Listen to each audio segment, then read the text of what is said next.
Salut à tous et bienvenue pour une autre lovely vidéo. Je vais parler du sujet de ces mangeurs des singes de Jacques Habat. Mais avant cela, permettez-moi de vous parler un peu de mon parcours personnel en Guinée et mes liens avec les autres ethnies. J'ai grandi en Haute-Guinée et j'ai fréquenté le collège Niger de Farana dans les années 93 avant de poursuivre mes études au collège Sangoya et au lycée Matan. J'ai souvent visité le village de Farana et je suis très familier avec toutes les villes de la Guinée, ainsi qu'avec la plupart des villages de Kankan, Mandiana et Kerouani. Dans mon village, nous sommes un mélange de différentes ethnies. Diallo, Bari, Kondé, Keita, Ba, Kamara, etc. Nous avons toujours vécu en harmonie et nous sommes unis malgré nos différences. Mon oncle, paix à son âme, était marié à une femme malinquée. Quand il a rencontré des problèmes avec ses propres frères, je dis bien ses propres frères de même mère, même père, dans son village, sa femme lui a amené dans son propre village qu'on appelle Kofinde, dans Dabola. Elle a trouvé l'amour et le soutien qu'il n'avait pas reçu de ses propres frères Pul. À sa mort récemment, ses frères sont allés récupérer sa dépouille mortelle pour l'enterrer dans leur village. Mais les malinqués du village de sa femme ont purement et simplement refusé. Ils ont dit que Boubacar Bari sera enterré à Kofinde. Et c'est ce qui fut fait. Le mari de ma tante, une autre personne, Elaz Lamine Bari, de Farana, paix à son âme, était une personne respectée dans le Sankara. Il était connu de tous à Farana. Quand il est décédé dans un accident entre Mamoun et Marela, la famille s'est dit, ok, comme il n'est pas loin de Timbo, on va l'amener à Timbo pour l'enterrer. Mais vous savez quoi? Quand les notables de Farana sont arrivés à Timbo pour l'enterrement, ils n'étaient pas contents.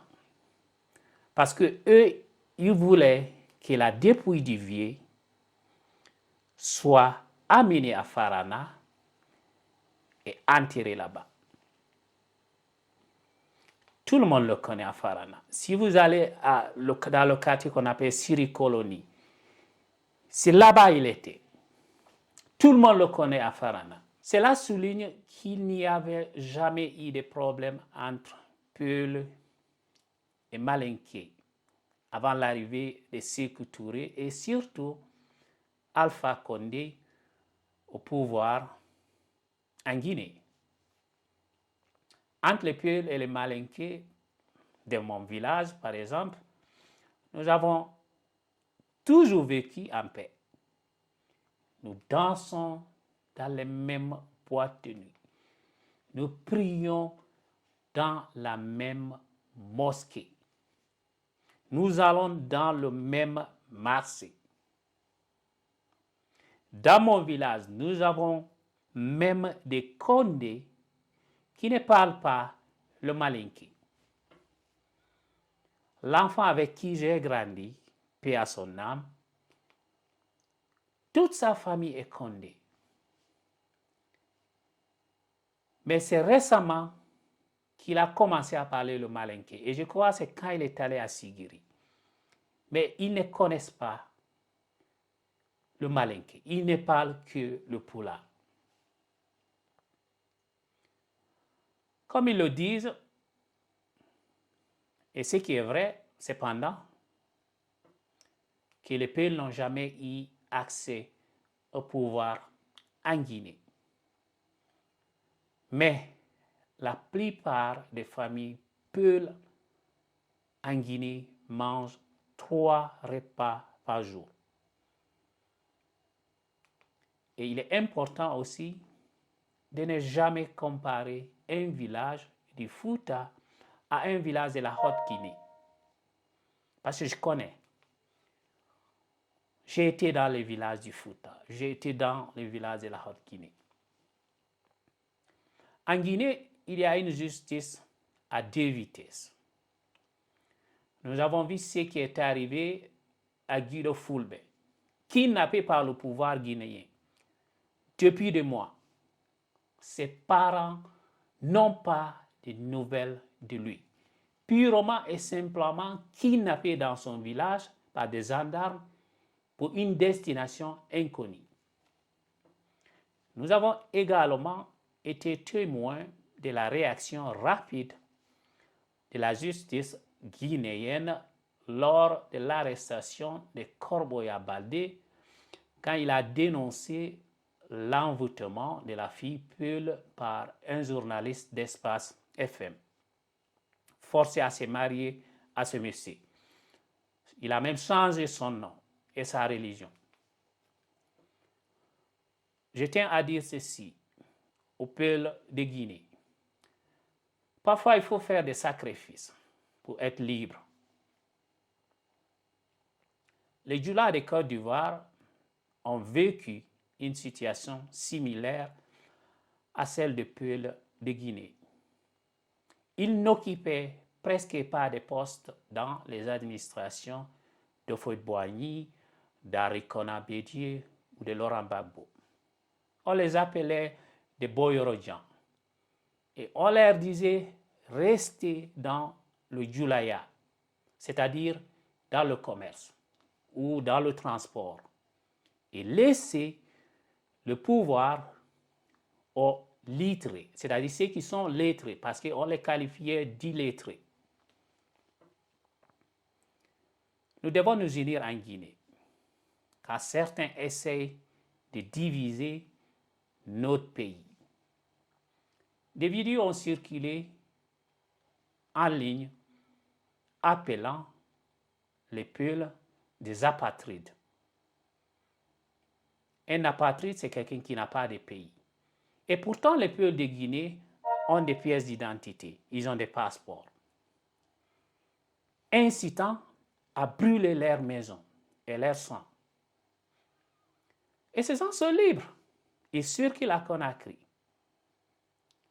Et les centres de peuples en Basse-Guinée sont attaqués tout le temps. Tout le temps. Il existe une justice à 2 poids, 2 mesures dans notre pays.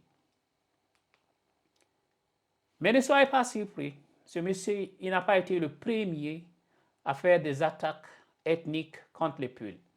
Vous vous rappelez de la vidéo du préfet de Kanka?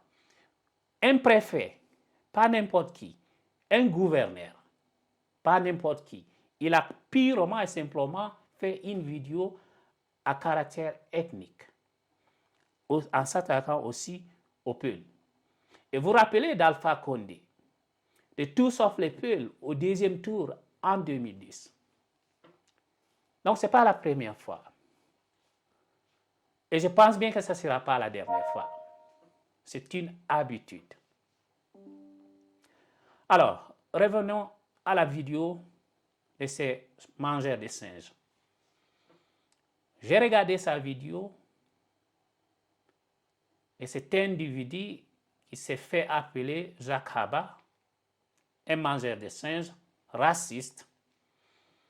Ses déclarations sont choquantes et il se moque même de l'assassinat raciste dont a été victime fait Amadou Diallo aux États-Unis. Et il n'a pas été le premier Guinéen à être tué par des policiers aux États-Unis. Et il a parlé aussi de Nafissatou Diallo. Mais ce que je veux lui dire, nous avons vu des vidéos des scandales d'autres ethnies en Guinée. Des responsables du monsieur dont il a parlé là, KPC ou whatever they call him, on se rappelle de cette vidéo en France.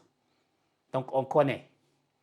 J'ai même une vidéo dans ma chaîne YouTube où un autre scandale entre une fille et un monsieur d'une autre ethnie. Donc dans toutes les ethnies, il y a des bons et des mauvais. Ok? Désolé, le courant est parti. Donc dans toutes les ethnies, il y a des bons et des mauvais. Nafissatou Diallo a été victime d'un viol. Et pour les ethnos en Guinée, ils ont déformé. Et il n'a pas été le premier à déformer ce qui est arrivé à Nafissatou. Comme il l'a dit, ce mangeur de singes, le pouvoir économique et intellectuel est entre les mains de Peul en Guinée. Et cela rend beaucoup de gens jaloux. Mais un pays sans intellectuel avec des personnes ayant le pouvoir économique ne pourra jamais progresser. Nous connaissons tous la misère dans laquelle nous vivons en Guinée depuis son indépendance, famille indépendance en 1958.